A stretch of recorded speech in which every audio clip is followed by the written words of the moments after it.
Намираме се в великолепната сграда и великолепната експозиция на Артмарк.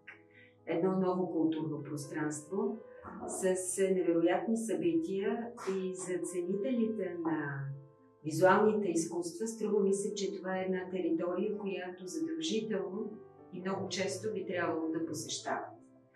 Но поводът аз лично да бъда тук е тази прекрасна картина на Бенчо Обрешков. Тя за първи път се появява в България след толкова много години, след като самият Бенчо Обрешков прави изложба в Сърбия и там работата е откупена от една от големите сръбски ценителки и меценатки на изкуството. Тази картина е престояла колко? 70-90 години, близо 90 години там. И ето, че днес българската публика има възможност отново да се наслаждава на едно прекрасно творение на Бенчо Обрешков. Едно от най-големите имена в модерното българско изкуство от 30-те години. Бенчо Обрешков е емблема за българската живопис и колкото по-често виждаме негови творби, толкова повече се убеждаваме, че той е един от онези автори, които нямат аналог. И тази работа е доказателство за това.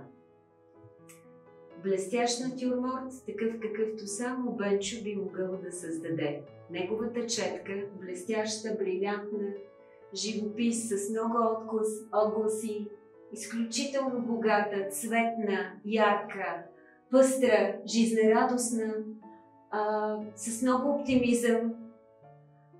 Бенчо наистина успява да направи натюрморта един от най-желаните жанрове в българското изкуство. Наред с Давид Перец, струва ми се, че двамата успяват да издигнат натюрморта на едно много неочаквано ниво в българската живопис.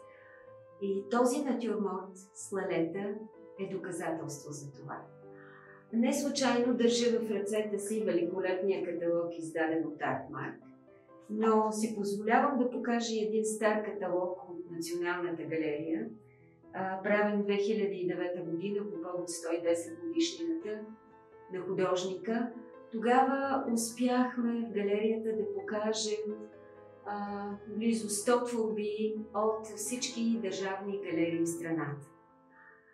Струва ми се, че тази творба наистина заслужава да бъде част от националната колекция. И аз съм убедена, че един ден това ще се случи. На добър час!